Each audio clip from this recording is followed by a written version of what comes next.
നിങ്ങൾ ആനയെ സ്വപ്നം കാണാറുണ്ടോ? ആനയെ സ്വപ്നം കണ്ടവർക്കും കാണാൻ പോകുന്നവർക്കുമായി ഈ വീഡിയോ സമർപ്പിക്കുന്നു.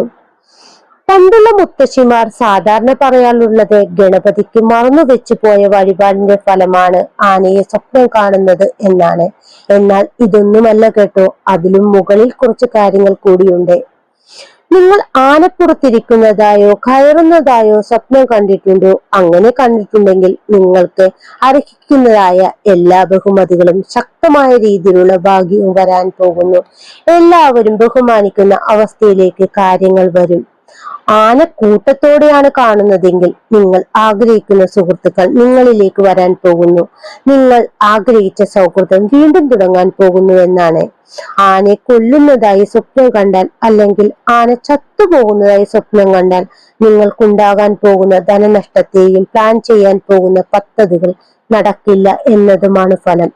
വെളുത്ത കളറിലെ ആനയെ സ്വപ്നം കണ്ടാൽ അത് അത്ര നല്ല സൂചനയായി കരുതുന്നില്ല. ജീവിതത്തിൽ എന്തെങ്കിലും ചെയ്യാൻ ഉദ്ദേശിക്കുന്നുണ്ടെങ്കിൽ ഒന്നുകൂടി ആലോചിക്കുക വേണം. ധനനഷ്ടം, പരാജയമാണ് ഫലം. നിങ്ങളെ ഒരാന ഓടിക്കുന്നത് കണ്ടാൽ അത് അത്ര നല്ല സൂചനയല്ല. യഥാർത്ഥ ജീവിതത്തിൽ സ്വപ്നം കണ്ട കാലയളവിൽ വലിയൊരു നിർഭാഗ്യം വരാൻ പോകുന്നു. മൃഗശാലയിലാണ് ആനയെ കാണുന്നതെങ്കിൽ നിങ്ങളുടെ ജീവിതത്തിൽ ഉണ്ടാകാൻ പോകുന്ന ഉയർച്ചകളിൽ മറ്റുള്ളവർക്ക് അസൂയ തോന്നി തുടങ്ങിയിരിക്കുന്നു എന്നാണ്. കുളിക്കുന്ന ആനയെയാണ് സ്വപ്നം കാണുന്നതെങ്കിൽ മാനസികമായി വിഷമം വരാൻ പോകുന്നു എന്നതാണ് ഫലം. വീഡിയോ ഇഷ്ടപ്പെട്ടാൽ ലൈക്ക് ചെയ്യാനും നിങ്ങളുടെ പ്രിയപ്പെട്ടവർക്ക് ഷെയർ ചെയ്യാനും മറക്കരുത്.